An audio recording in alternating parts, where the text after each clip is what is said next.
Welcome, everybody. We've got the gang back together for the Q3 market update for the Star Wars CCG game, which I was just putting to chat GPT, what is the Star Wars CCG market? And it said there are 6 key elements.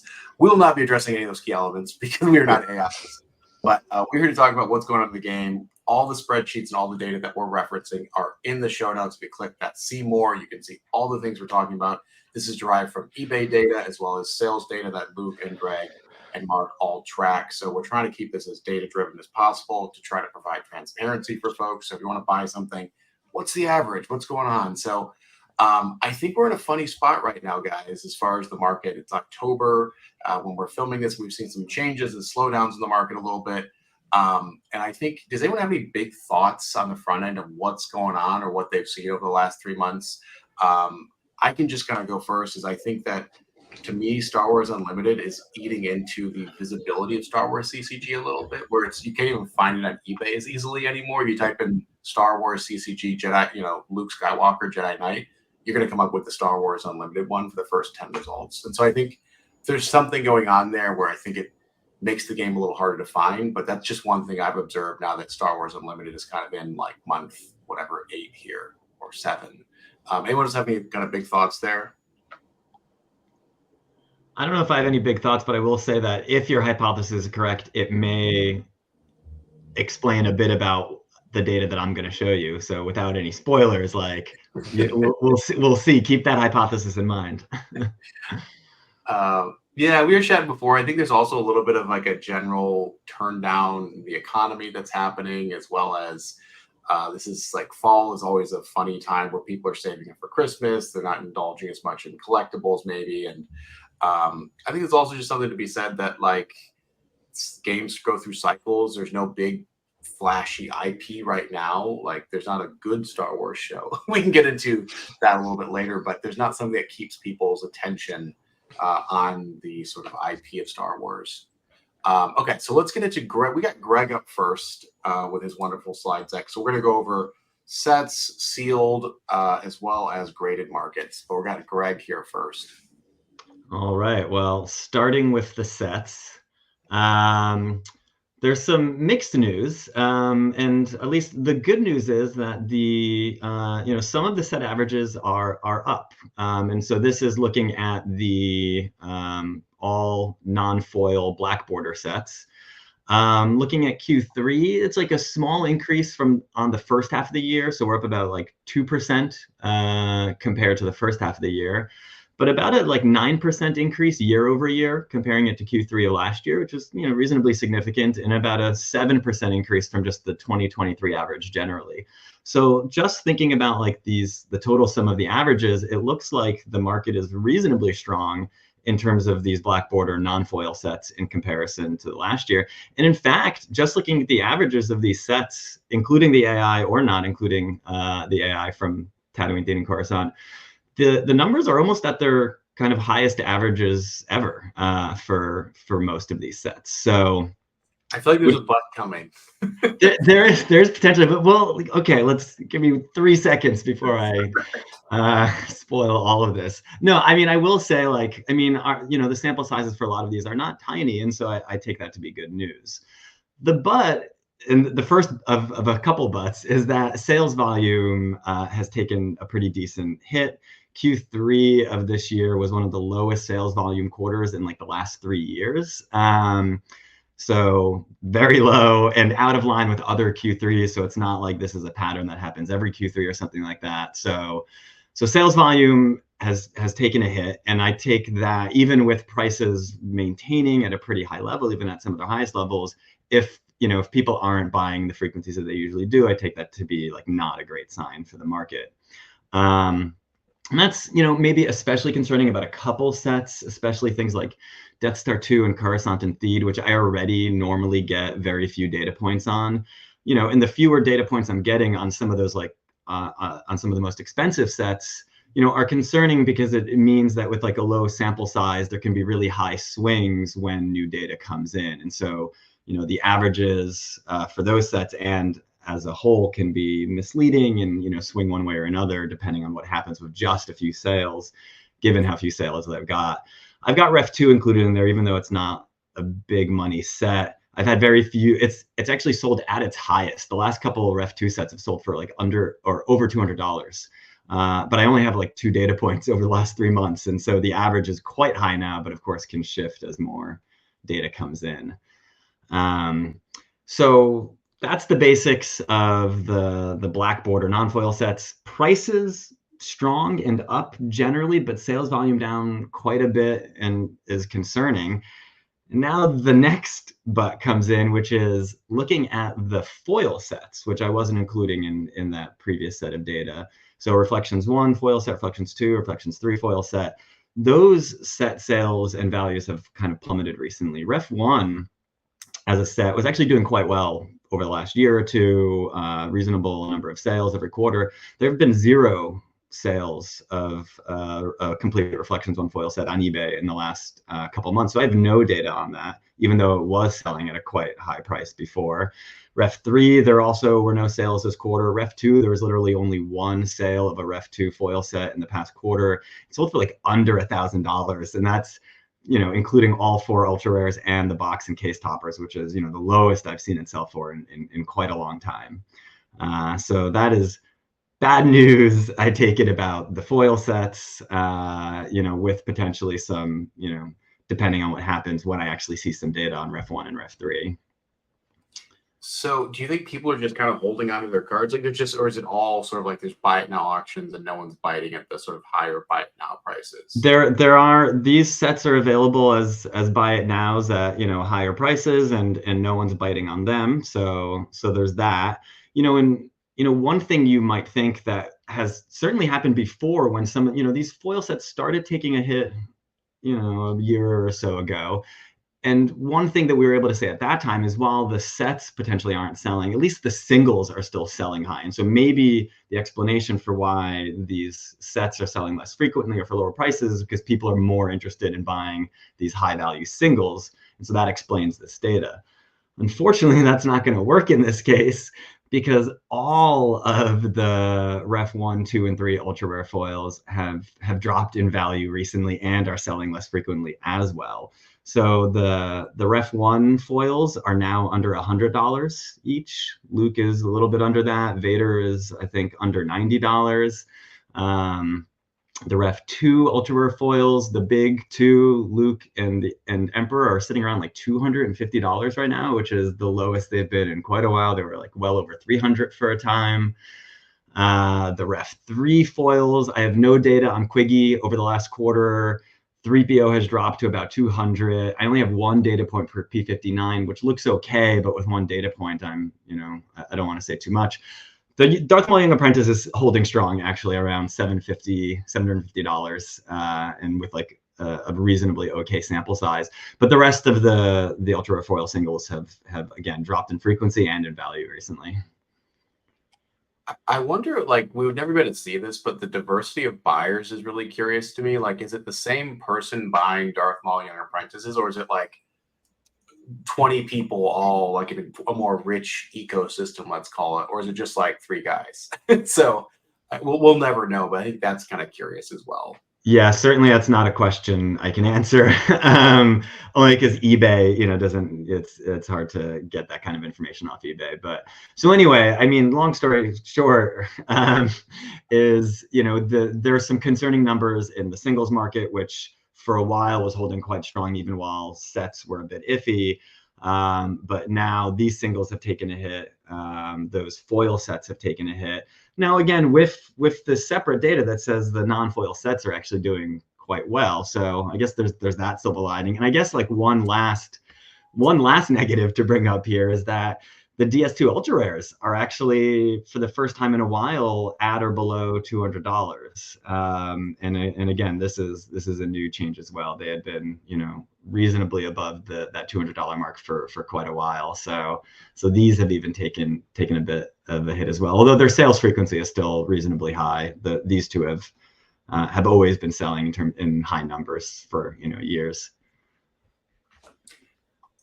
What is do you have the sample size of these? Because it feels like these sell like 40 or 50 of them a quarter, I would guess. Like it seems like there's always. I don't know if it's quite 40 or 50. I'd have to check the spreadsheet, but it is, I think we are talking a few dozen a quarter, which is, a larger sample size than I get for any set and for any other high value single. So while it's maybe not in that 40 or 50 range, it's definitely the two cards that sell the most out of anything I track. Interesting. Well, that's I mean, I guess looking at this, it is a good time as an entry point into the game, or frankly, it's okay if stuff is worth less money. It's fine. It's someone who spent a lot of money in this game. It's not the end of the world. It's good for accessibility, and frankly, at $100, I might even pick up a Vader foil myself. I'm like, oh, that's kind of appealing. Yeah, Matt, if you're interested in that Mara Jade foil, it's selling at around $80. So I actually did pick up one like 2 months ago for like 70 or something, 75. So I actually do have two other quick things, just to give us something else fun to look at instead of too much depressing news, which is some white border averages. I don't talk about white border sets, because generally speaking, the sample sizes for the white border sets, other than Premier white border, we always get decent numbers, but A New Hope, Hoth, and Dagobah white border, I don't get a lot of data points. In any given quarter, I might get, one, if that. So these are just 2024 sales averages, just because of how hard it is to get data on the white border sets.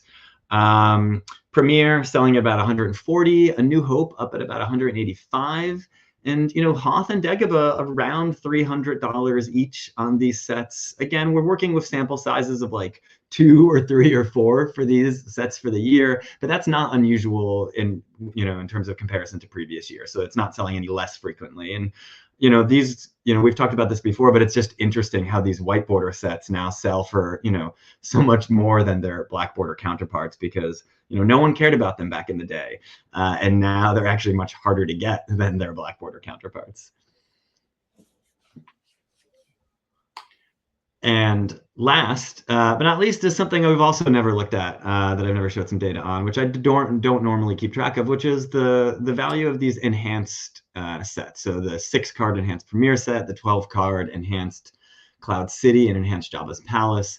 Forgot to put their labels on here, actually. But anyway, so the enhanced Premier set is selling for around $100 these days. The enhanced Cloud City is selling for around $30 these days as a set, and the enhanced Jabba's Palace is around $50. And these are pretty robust. It looks like there's quite a large number of sales for each of these each quarter. And so these values are pretty reliable, I think, in terms of what you could expect to buy or sell this set for.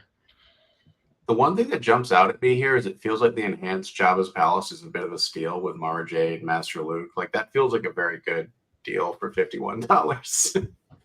Yeah, I think I remember it used to sell, I think at its peak, it was not only selling for more, but it was selling for more in relation to the enhanced Cloud City. So I kind of agree with you. I'm actually surprised with how high the enhanced Premier set is selling for, around $100. That's been pretty, I think it's been sitting around that range for a while. But yeah, I agree with you. Enhanced Jabba's Palace, given a few of the cards in that little 12-card set, I think it would sell for more too.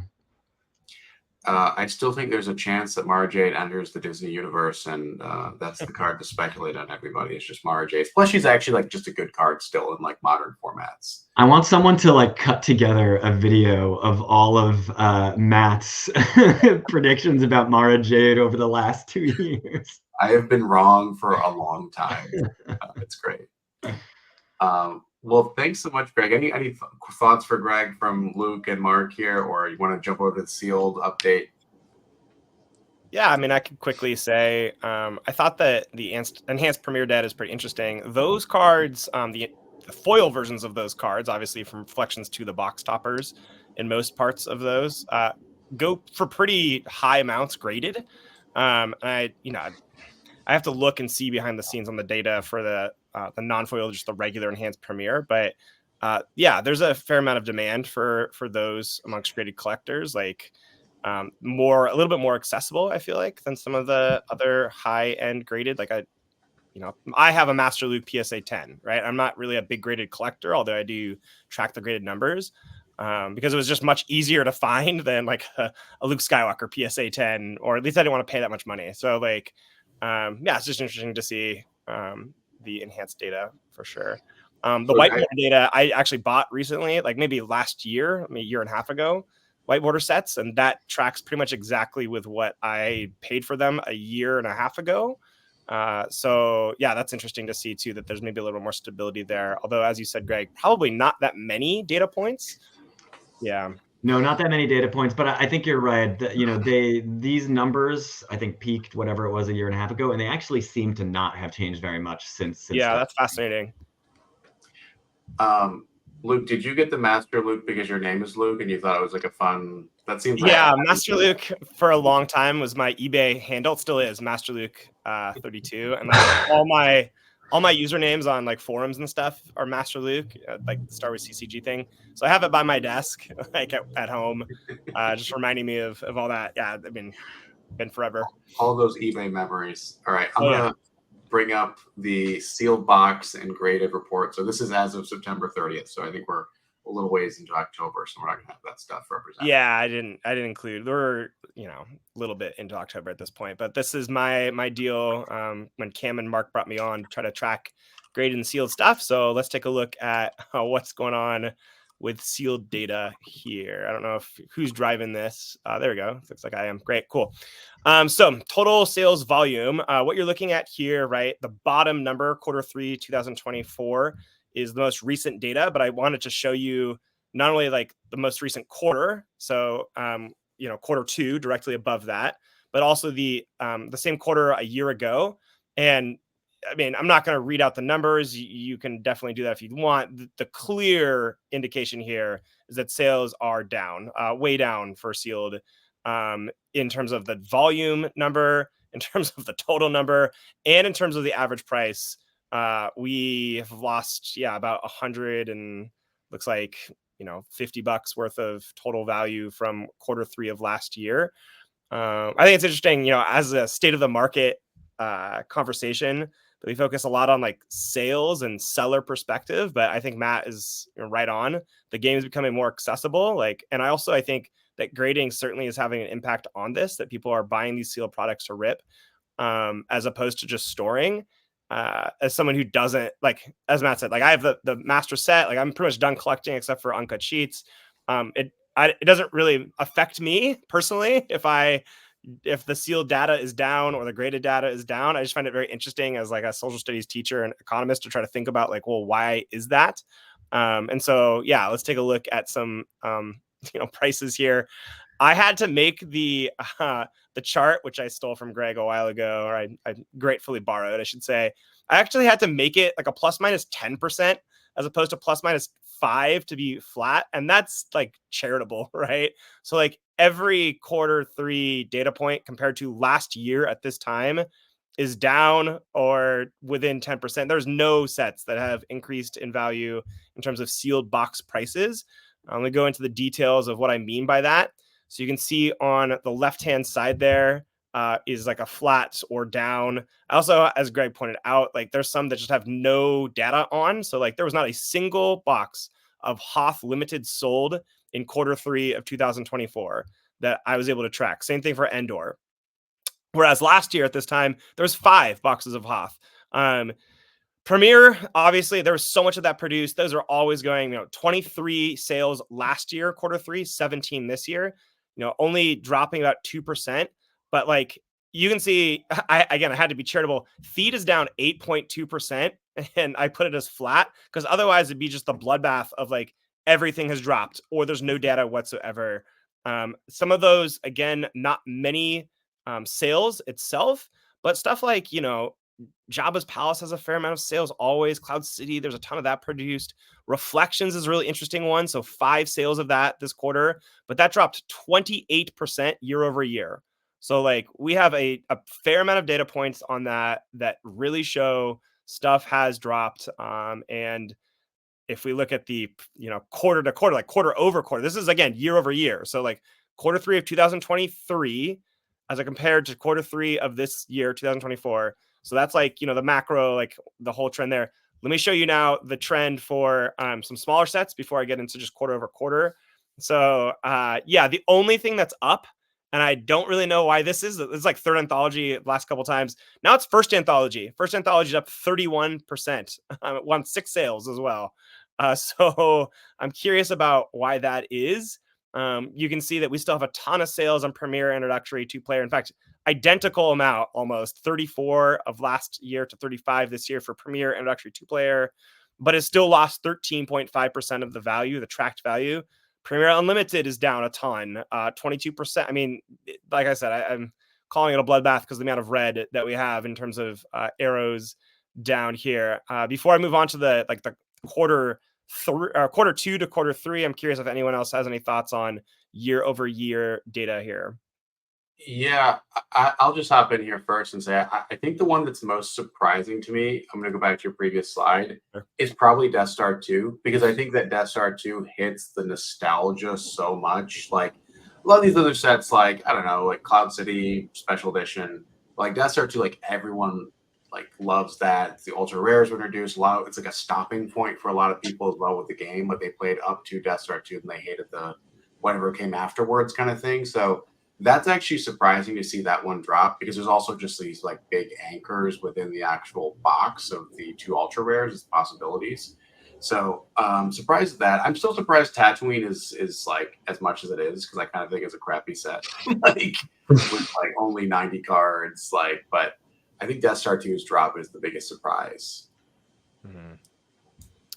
I think a possible fair amount of that is graded as well. Like, and this is what I mean by that. So one of the main guys who's cracking boxes now and just trying to open cards and grade them is Brian Christopherson. And he has told me directly, like, he uses the sheet that we've put together like almost daily to assess like values and like know what to like approach a seller with an offer on.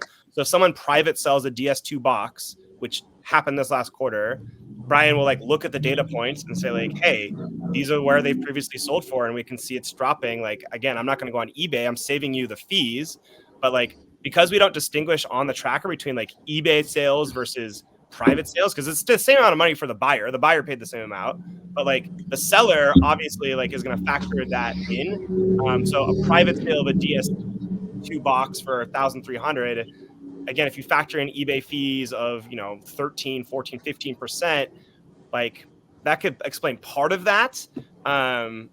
Especially if you're approaching people privately, but yeah, I'm curious as well.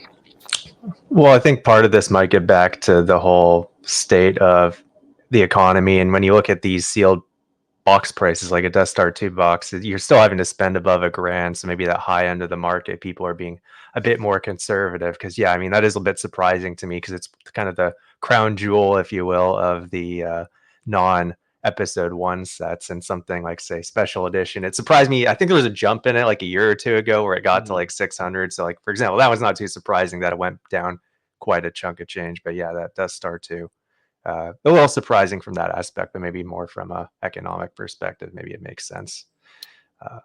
The Reflections 2 box that you see, by the way, there's only one sale this last quarter. That was another one where it was like the seller clearly didn't know what they have. It was a best offer type situation and like just wanted to get rid of it and make some quick cash, I feel like, because that is way under our historical value for Reflections 2 box. But again, only one data point. So yeah, let's move on, if that's okay, to quarter 3 compared to quarter 2. So now we're like still this year, still 2024. So talking March to June, right? So like, yeah, this is, or April to June. This is again the same sort of data. I mean, it's not all that different. So I'm gonna kind of move on here. The only bright spot in terms of like quarter over quarter is that Premiere has sort of held its value a little bit, like it's up $8 total, but everything else, even quarter over quarter, I mean, look at Special Edition with 7 sales in quarter 2 as compared to 4 in quarter 3, and it's down 22% total. Dagobah, same sort of deal, 5 to 2 sales, down 28% total. The sets that have a lot of sales, yes, are like not slipping as much in the most case, but like still down, and this is still relative to quarter over quarter, which shows me that like we haven't hit really a bottom out point. And I'm curious to see like when that is, because obviously as we've been doing these quarterly updates, like I've started the last maybe 2 or 3 be like, hey, there's something happening here in the market that is showing that things are falling. And as Matt said, we were talking before the show about like, does this establish like a new baseline? Like, is that like where it's just going to be for the future? Like, when is that baseline established, or does this signify something else that's happening in the market? Yeah, I'm curious. Yeah, I mean, I think one of the things that I'll just say, like sales volume going down, to me is a signifier like people just get tired. I mean, like for I guess for looking at my own perspective, for the last 3 years, I've been a very active participant in the market, right? Like I've contributed some of these data points myself, and I now have a baby. I now have everything I could want. I have the collection I want, and I'm not really buying too much, even though I said I just bought a March 8. And I think it just goes through cycles, right? Like there will be a future Matt that will come in like 6 months and be like, oh my God, I found my stuff and I discovered this via something. And I think they'll repeat this cycle because nostalgia is a really powerful drug, or the new season of The Mandalorian will come out and be like, oh, I loved Star Wars. And I don't like, these things have ways of like finding cycles. And I guess like I participate in the COVID wave, and there'll be a future one in 2026 or 7, or maybe there won't. And like that's also okay, because it's all about like collecting what you want and enjoying it. And I think I think we've done like 8 of these, and I feel like every time for the last 8 times it's been like things are up a little bit, things are up a little bit, things are up a little bit. And like that's not healthy either. Like things can't indefinitely be up a little bit.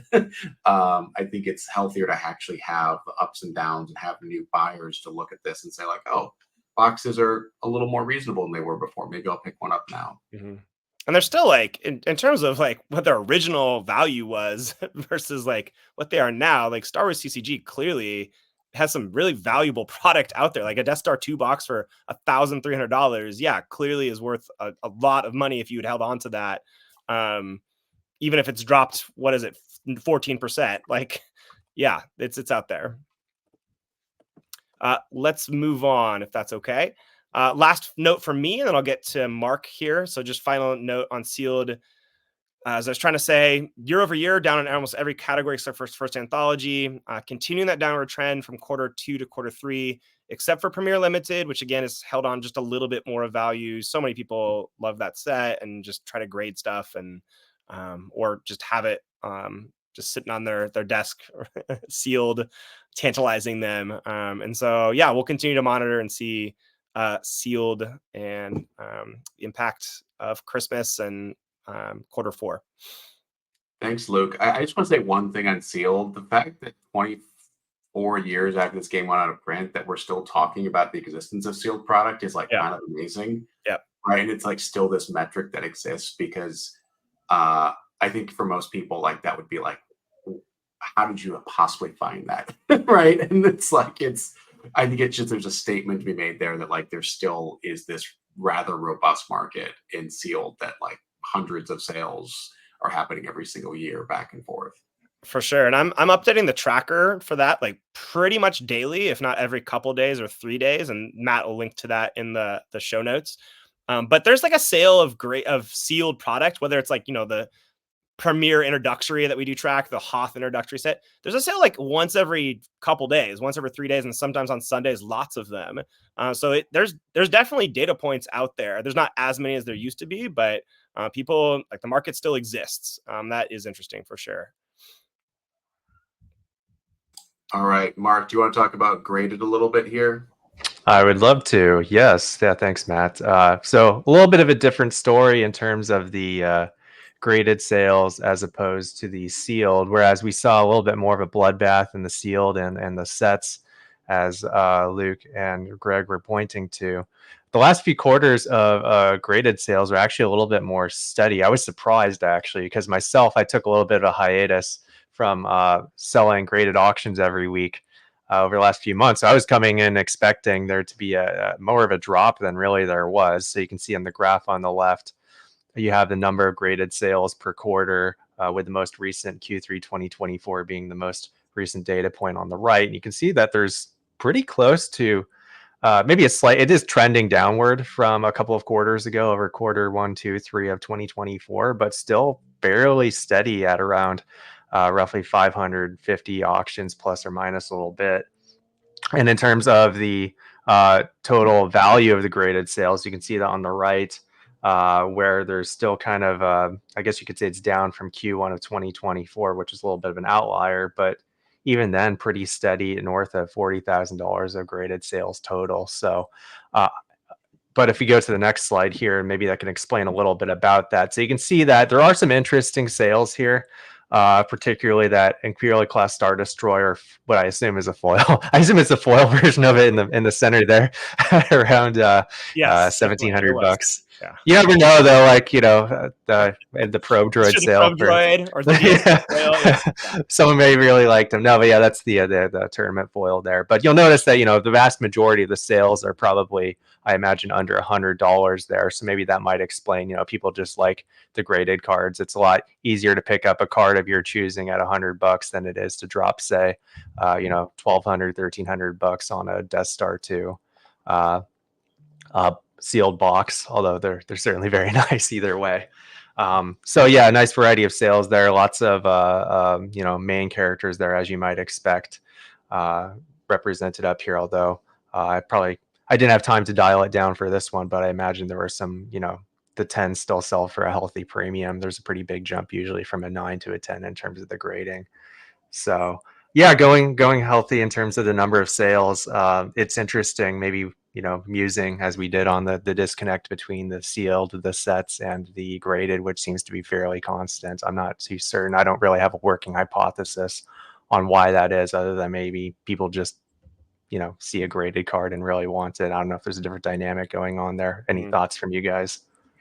I have like two thoughts. The first one is I just want to applaud you guys for the diversity of charts. We got scatter plots, we got bar charts, pie charts, like just great the diversity of charts represented. But I'm also wondering if the backlogs at PSA and other grading companies, and it seems like there's been a bit of a consolidation as well in grading companies. Like in 2021, there was like a bunch of fly-by-night kind of things, and now I think we're kind of back to a few key players. But it is cheaper than ever to get a card graded. It is more accessible. There's more YouTube tutorials, there's more videos. Like I think that generally speaking, it's easier and cheaper to get things graded now. And I think that's also led to a kind of proliferation of cards coming to the market. You don't have to wait 7 months for PSA to send it back. You can get it in 45 days. In the city where I live, they just had an in-person event where you could drop stuff off even. And so I think there's a level of supply, which is inherently going to bring people along with it, where you can sell a card like a Captain Han Solo or one of the R2D2, maybe you got it graded for $15, not $25 2 years ago. And if you want to sell it, you can sell it for a little profit of $30 on a $5 card or something. So I think that the lower grading prices has also led to more low end cards, and there being like a value in a market there for people trying to get those higher grades and make a little bit of profit if that's what you're trying to do here with selling. I will say, from my side of looking at this too, that Imperial class Star Destroyer foil was a PSA 6, so like that wasn't even like that high of a grade. Like that's a card that's always been in demand. You can't even pull that from a pack, right? Like that. Some of the stuff that goes for the most amount graded are the most hard to find sealed products too, like Japanese Premier, like Millennium Falcon just sold on a PSA 10 for that. That was like our highest sale one for this. I was like 1,200. So like clearly like the scarcity of some of these cards definitely translates to graded wise as well. Being able to pull those or even find those not graded or not sealed has an impact too. Agreed. I think this is my last. I only had like 3 slides, I believe. Yeah, I think that's your last one. That's my last one. Yeah, some parting thoughts on that. Regarding the grading companies, right? Yeah, I do think it's consolidated quite a bit, because before we had, of course, the main players of PSA, BGS, and I think CGC's even come on pretty strong, if I recall. I've seen quite a few of those recently. I know HGA had a recent policy change in terms of their customization, although, of course, those custom HGA slabs are always pretty nice. But yeah, I think I agree that maybe the decrease in price maybe has made it more accessible in terms of, and in addition to the knowledge that's available out there on YouTube as well, like Matt pointed out. So thank you. Awesome, guys. So I had a few just sort of discussion questions, thing to sort of think about. You know, I play a lot of these games because I have no life and I'm a loser, right? But I think of all the markets that I'm in, Star Wars CCG is the only game of out of print games that we're able to do this, right? Like there's not enough consistent sales data for Lord of the Rings TCG or Doomlands or even Star Trek, right? Another Decipher game. And I think that means that there is the fact that there is even a market, even if it's down, is healthy. The fact that there is data that you can track and it's not just one-off sales. And I was just kind of curious if anyone had any thoughts on kind of the future of these out-of-print CCGs and sort of how it fits into the CCG ecosystem right now, which I think is having a bit of a boom as well as a bust moment. You had some games like MetaZoo go under. You have some new games, Star Wars Unlimited, Lorcana, and just kind of anyone's like thoughts on the general state of like the CCG market and is it rising tides or are we kind of entering a bit of a lull? If no one has thoughts, I have thoughts. I always have thoughts, but I'll give everyone else a chance here. Greg, you always look wise. Do you have any thoughts? No, I mean, you might have a better sense of this, but like, while I don't know the answer or have any thoughts, it would be interesting to like just compare data, right? So comparing data of Star Wars CCG to the market in Star Wars Unlimited to the market in Lorcana and some of these other games, Magic, whatever, Pokemon, and just having a sense of is there a pattern overall in the CCG market, or is there, are there differential patterns across different games? And that, would be an interesting clue to how to think about what might happen with Star CCG going forward. Yeah, I think right now it seems like everyone is just a little tired. Like Lorcana is coming out at a break next week. They're doing like a set every 2 or 3 months. And it's like there's so much product entering and that's good. But I think also you just hit a point where everyone's kind of exhausted. Like they do with Magic. Like there's like they just had a really popular set come out in July. Now there's another set coming out in September, and you can only have so many pieces of cardboard printed that people will buy before there's a point where it's just like, okay, guys, like this is let's slow down here, let's slow our roll. So I think there's a bit of a crunch that's happening in the collectible space and the sort of gaming space, especially. It's not even getting all the Kickstarter games. There's like endless Kickstarter CCGs right now. You know what, Matt? Like behind the scenes on eBay, you can run a search term that's just like Lorcana and see like the trends over the last 3 years. So I wonder if like for Q4, you just give me like 5 or 6 and I just present those graphs. Like you can absolutely, I mean, it's not going to be like perfect, but it'd be a pretty good trend level to see. I'd be happy to like try to put something together like that. Yeah, no, that's a great idea. We'll brainstorm that a little bit for the holiday edition. Star Wars CCG market wrap. Yeah. So yeah, I think that all these games are interconnected, and I think with Magic being the cleared like number one, every time a player leaves Magic, they go somewhere else in the little ecosystem of games, and it's just for a while they were coming over to Star Wars CCG. Not very many people, but still enough to like call this even a market. I guess one other thing, maybe just for the group, is what card or set do you see with the most potential upside and also the downside? So I think we just went through things are down right now. I think for me, like the most potential upside is still the shorter print run stuff, the episode 1 cards. I think episode 1's kind of a moment right now where a lot of people are nostalgic about it. Just had like 20 years, 25 years, 25 years. I think they just had some sort of like theater release. It feels like episode 1 is kind of having its day a little bit, and all the actors are live for signings and they're all active, and so it feels like the episode 1 sets, now that they've kind of come down and sold in price, could see a little bit of growth there. They're not great for playing always, but I think that there's immense collecting value, especially with the short print runs. So that's my pick is for the episode 1 sets. Mark, do you have a pick there? I'm surprised you didn't go for Mara Jade, but I'm trying to have original takes here. Gotta go out on a limb. Actually, from the data that was showed today, I think it might actually be those Reflections 1 Ultra Rares, just because the price point seems very appealing, like with the shiny version of the Darth Vader that everyone wanted, at least in the 90s in the mall. That's what I always wanted as a kid when I would go to the card store. I guess if I had to pick, something that seems, at least at the moment that we're making this video, to be a good pick, that would be my selection. Greg, do you have thoughts? I like Mark's choice. I think that's a good one because thinking about the sets, even with all the doom and gloom we talked about, again, the set averages are actually at roughly their highest they've ever been, if not their highest, and so it's I'm a little skeptical, or I'm a little hesitant to pick any particular set, but yeah, some of those foil prices that have come down a lot, that seems like an opportunity for people interested in snagging what may be the sort of the lower end of the price range for these cards. And my take, I've said this before, but I think like Cloud City as a set is undervalued, especially like if you were to grade. So Captain Han Solo, Boba Fett, and Princess Leia, all three of those sell pretty well, pretty high if you grade those like a PSA 9 or so. Relative, like you could probably pay for the entire set if you had a PSA 9, like Boba Fett, for example.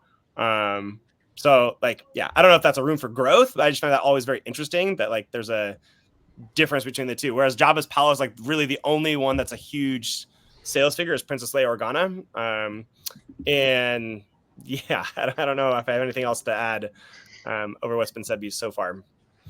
Yeah, I think it's a reminder that there was a lot of this game that was printed, but and still there's a lot of like very accessible entry points. I think Jabba's Palace and Cloud City are still under like $80 for a full set. Like they're right around 80 each. Yeah, I have like a stack of extra Jabba's Palace rares. I'm like, are these even worth a quarter each? I don't even think they're worth like a quarter each, maybe 10 cents each, right? And so sometimes you can get those stacks of kind of junk rares. This game has a lot of junk rares, which makes the other stuff all more valuable.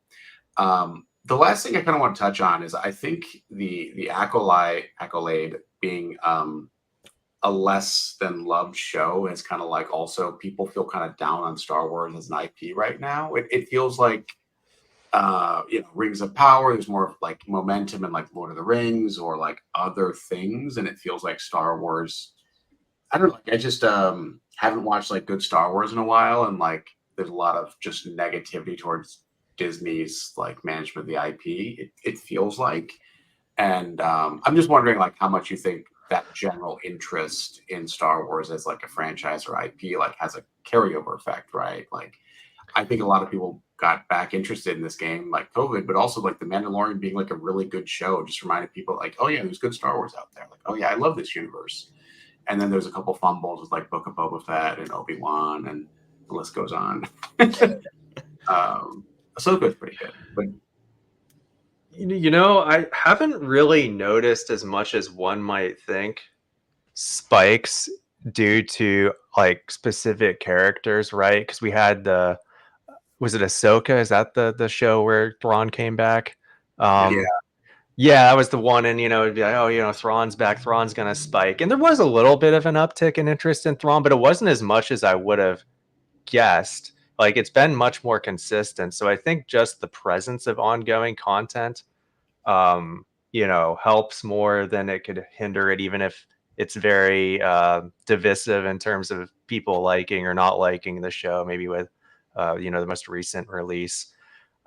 Yeah, I think it's anything to keep people seeing something, just content coming, I think it helps more than anything else, but I don't know if it really causes spikes or troughs so much as it's just continual interest in the IP. Yeah, that would have been an interesting one to sort of like track Thrawn with his return, because I think that was something like, I think with Book of Boba Fett, a bunch of people were like, I need to buy a bunch of Book of Boba Fett bounty. Yeah. And like it just like went nowhere, right? Price Yeah. maybe similar with my Mara Jade hypothesis, but anyone else kind of have some final thoughts there before we wrap? I mean, I would say, there's a question about individual cards or sets spiking with respect to TV shows and movies. Then there's a question of just about the general player base. I would say about that latter question, I mean, if players haven't already come back, that is like new returning players haven't already come back with the sequel trilogy, with all the TV shows, during COVID, like I'd be a little shocked that there's still anyone out there that hasn't returned, through all that, and is still, like there's some one show that's going to come out and that's going to bring them back in. So, I don't know that the player base or the collector base is going to grow in that way in terms of the folks returning. I think it now has to grow people teaching their kids, right, how to play, or bringing in new players in other ways.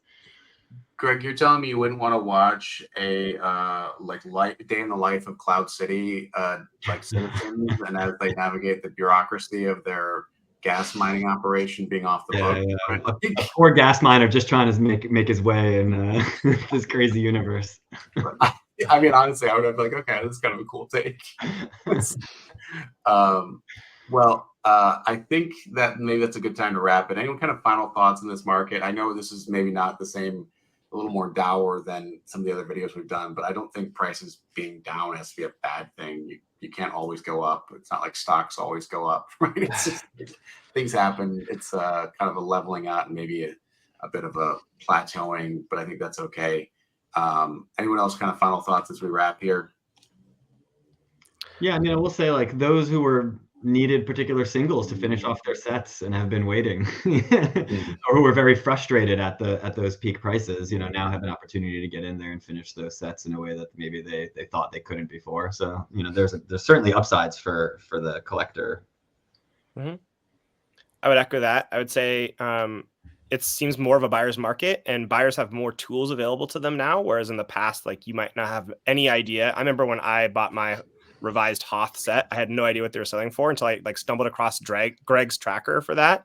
So like the tools are out there. If you want to just randomly have extra sealed, or pursue an extra set, or try to work on a second, set of something. It seems like it's much more accessible now. And so there, as you said, Matt, there's upsides to the price of everything going up. That obviously is good for the people that are holding that as like a signifier of like stored value, but like prices going down also helps the ecosystem. Like, it helps people get into it, helps people buy, helps people realize that, like, oh yeah, it's good to like not just hold on to it forever, because like it won't forever be increasing value. And so as you pointed out, I think it's probably a healthy correction in the market at the moment.